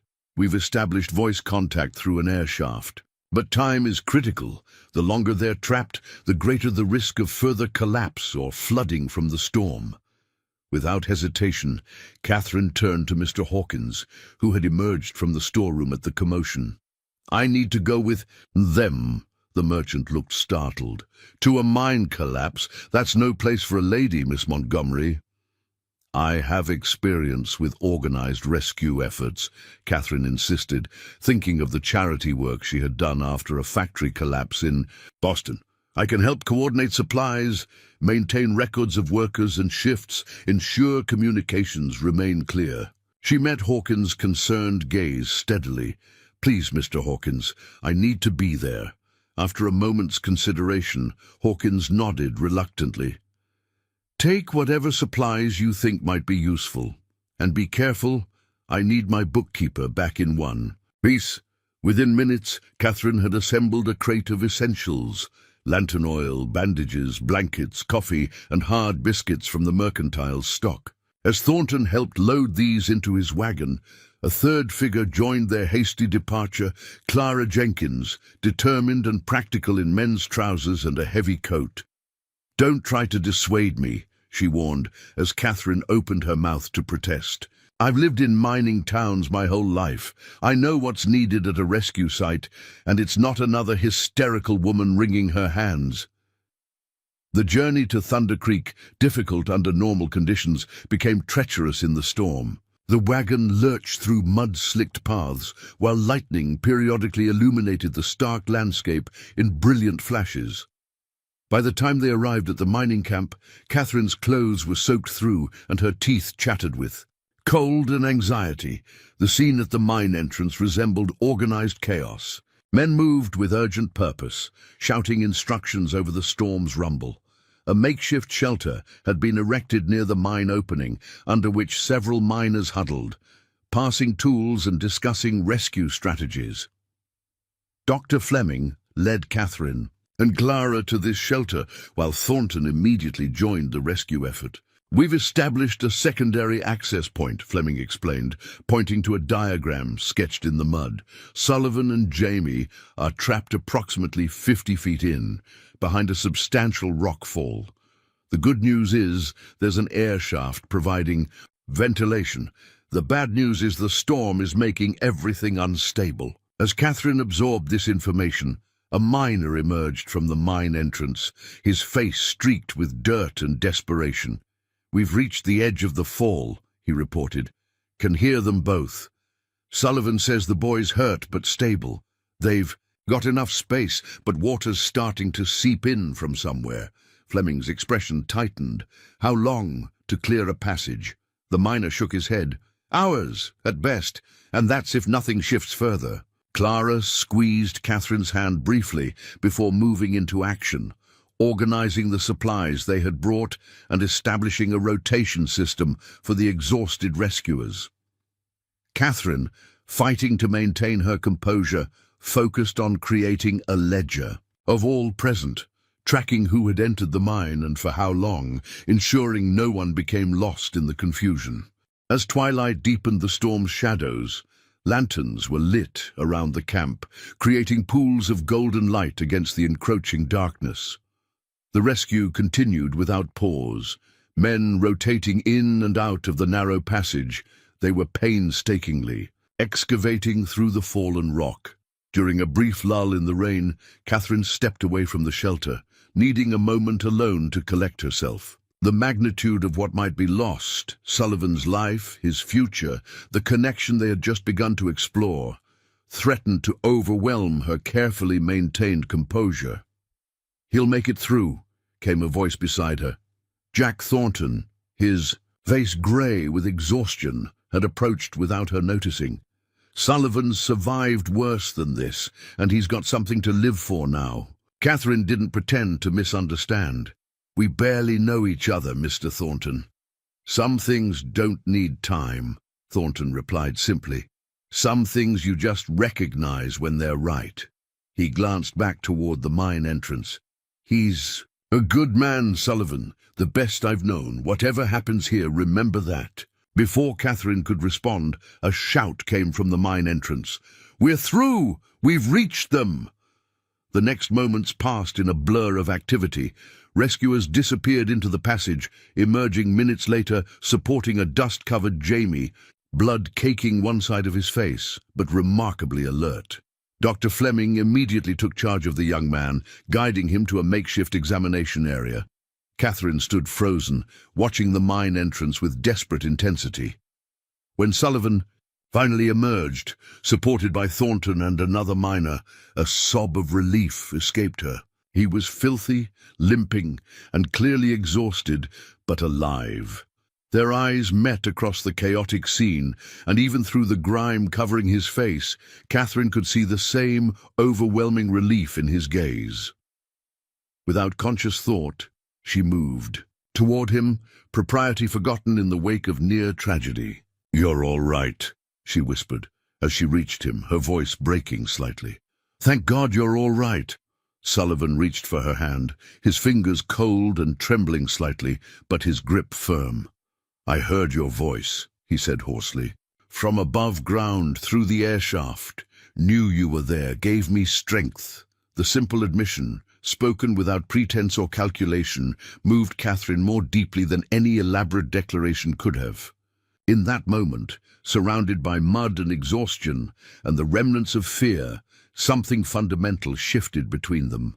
An unspoken acknowledgement that what had begun as casual interest had transformed into something far more profound. "Don't ever do that again," she managed, fighting back tears. "Do you understand? Not ever." The ghost of a smile touched his dirt-streaked face. "Yes, ma'am." As Dr. Fleming approached to examine Sullivan, neither of them noticed the rider observing. From the ridge above the camp, the same figure who had watched them days earlier, now documenting the scene with calculated interest, before turning back toward Prosperity Junction through the gathering darkness. 2 weeks after the mine collapse, Prosperity Junction buzzed with activity and gossip in equal measure. The near tragedy at Thunder Creek had catalyzed unexpected developments throughout the community, reshuffling alliances and revealing true characters with the efficiency of a well-dealt hand of cards. Catherine sat at her desk in Hawkins Mercantile, finalizing the monthly accounts, when Clara burst through the door, her expression alight with excitement. "Have you heard?" she demanded without preamble. "Adelaide Blackwell has broken her engagement to Kensington." Catherine set down her pen. "Are you certain? I saw them together at church just yesterday." "Absolutely certain," Clara confirmed, settling on the edge of the desk. "Mrs. Whittaker heard it directly from Adelaide herself this morning. Apparently, she told Kensington she couldn't proceed with the marriage after learning certain details about his character." Though Catherine maintained a neutral expression, inwardly she wondered if their conversation had influenced Adelaide's decision. "How did Mr. Kensington take the news?" "Not well, according to Mrs. Whittaker. There was quite a scene at the boarding house. Mr. Blackwell is furious as well. Apparently the banking partnership was contingent upon the marriage." The news was still sinking in when the Mercantile's bell jangled, announcing another visitor. Liam Sullivan appeared in the doorway, looking considerably recovered from his ordeal, though a healing cut still marked his forehead. He nodded politely to Clara, who took the hint with a knowing smile and excused herself. "Good morning, Miss Montgomery," Sullivan greeted Catherine, removing his hat. "I hope I'm not interrupting your work." "Not at all," she replied, noting how his presence still caused her heart to quicken, even after the many hours they had spent together during his recovery. "How is Jamie doing?" "Much improved. Dr. Fleming says he can return to light duties next week." Sullivan moved closer, his expression turning serious. "I've come with news, and a question." Catherine waited, sensing the weight of whatever he had. "And come to say, the investors from Denver arrived yesterday," Sullivan began. "After reviewing the damage from the collapse and assessing the new vein, they've made a decision. They're offering to buy out Thornton's share of the cooperative, allowing him to retire comfortably, as he's been wanting to do." "And your share?" Catherine asked, already guessing the answer. "They want me to stay on as chief engineer and operating partner with a significant ownership stake. The capital they're providing will allow us to implement proper safety measures and expand operations substantially." A smile touched his lips. "It seems nearly losing your life in a mine makes investors suddenly concerned about structural integrity." "That's wonderful news," Catherine said sincerely. "I know you've been worried about the future of Thunder Creek since the collapse." "There's more," Sullivan continued. "Blackwell's attempt to force a buyout has backfired spectacularly. After word spread about the pressure he and Kensington tried to exert, our Denver investors accelerated their involvement. They've even arranged for independent access to the smelter in Silver Creek, bypassing Blackwell's influence entirely." Catherine absorbed this information, understanding the dramatic shift in power it represented. "So Thunder Creek is secure." "Now, more than secure," Sullivan confirmed. "With proper investment and development, it could become the most productive operation in the territory within a year." He paused, studying her face carefully. "Which brings me to my question." He reached into his vest pocket and withdrew a small object wrapped in soft leather. Carefully unfolding it, he revealed a ring unlike any Catherine had seen before, a band of gold that appeared to have been crafted from raw nuggets, smoothed and polished, but retaining their natural form, with a small but perfect diamond nestled among them. "I made this," Sullivan said quietly, "from the first gold we extracted from the new vein. The diamond came from my mother's ring, the one possession I kept from my previous life." Catherine stared at the ring, unable to speak as understanding dawned. "When I was trapped in that mine," Sullivan continued, his voice deepening with emotion, Facing the very real possibility that I might not survive, I found myself thinking not about gold or business prospects or even my own life. I thought about you, Catherine, about the chance we might never have to discover what could be between us. He took her hand gently. I'm not offering wealth or social position, though it seems I may have those things now, despite never seeking them. I'm offering partnership, respect, and a love that began before gold ever entered the equation. Would you do me the honor of becoming my wife? The simplicity and sincerity of his proposal brought tears to Catherine's eyes. This was no calculated business arrangement, no convenience of circumstance. This was a man who had seen her value when she had nothing to offer. But herself. Yes, she whispered, finding her voice at last. Yes, I would be honored to be your wife, Liam Sullivan. His smile as he slipped the ring onto her finger was more precious than any gold. The band fit perfectly, as if it had been crafted specifically for her hand, which Catherine realized it had been. I should warn you, Sullivan said, his eyes twinkling with humor despite the emotion of the moment. Marrying a minor means accepting a certain amount of dirt and disorder in your life. I believe I can manage that, Catherine replied, her own smile breaking through happy tears, as long as the minor in question continues to respect Boston bookkeeping methods. Their laughter, shared in the small office surrounded by ledgers and invoices, sealed the moment in perfect joy. The news of their engagement spread through Prosperity Junction with predictable swiftness. By supper time, the boarding house dining room had become an impromptu celebration, with Mrs. Whittaker producing a bottle of blackberry wine she'd been saving for a special occasion, and Eleanor Palmer already discussing wedding dress possibilities. June would be perfect for a ceremony, Miss Winslow declared with uncharacteristic sentimentality. The wildflowers on Thunder Creek Ridge are spectacular then. And plenty of time to prepare properly, Mrs. Whittaker agreed. Though I expect you'll want to start work on that house right away, Mr. Sullivan. That cabin of yours is fine for minors, but hardly suitable for married life. Sullivan, who had been invited to join the celebratory supper, nodded agreeably. Plans are already drawn up. We'll begin construction next week on a proper home overlooking the creek. Catherine will have the final say on all details, of course. The mention of plans and futures prompted a round of questions about the couple's intentions after marriage. Would Catherine continue working at the Mercantile? Would they remain in Prosperity Junction or eventually move to Denver as the mining operation expanded?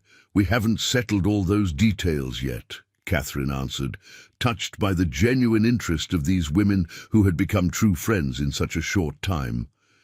But I expect I'll continue working in some capacity. I've grown rather fond of keeping accounts in order.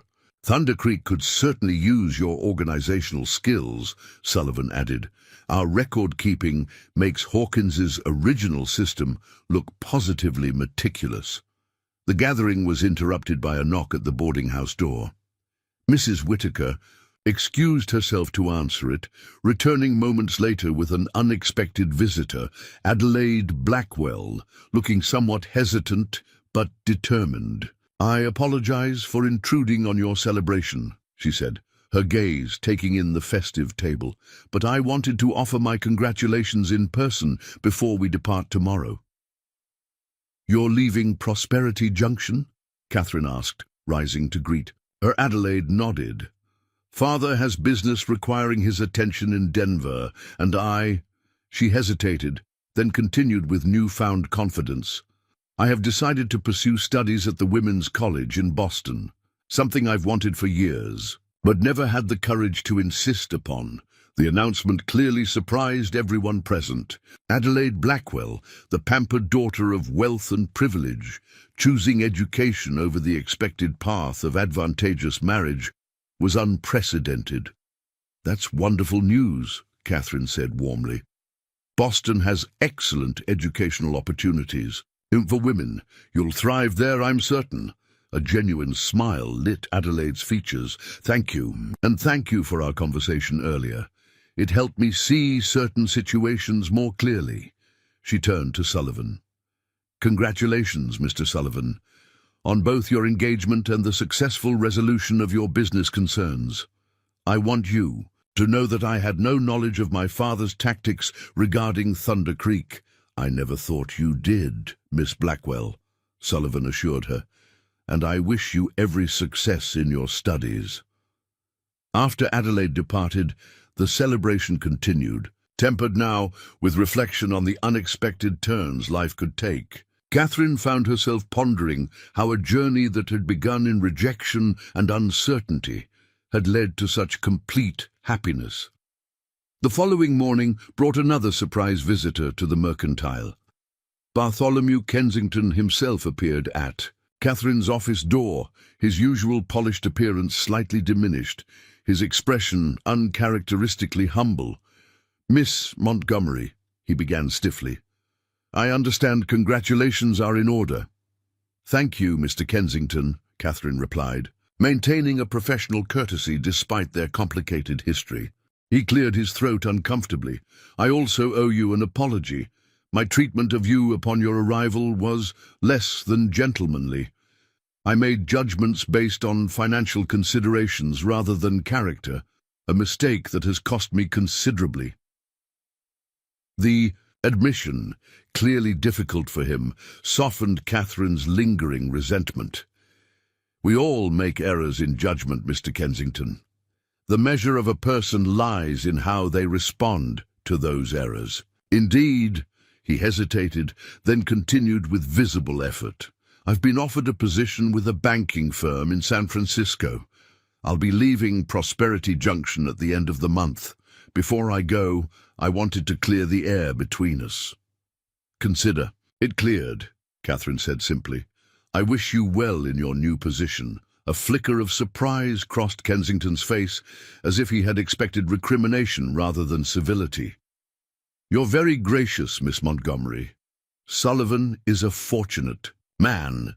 After he departed, Catherine sat thinking about the strange, circular journey that had brought her to this moment.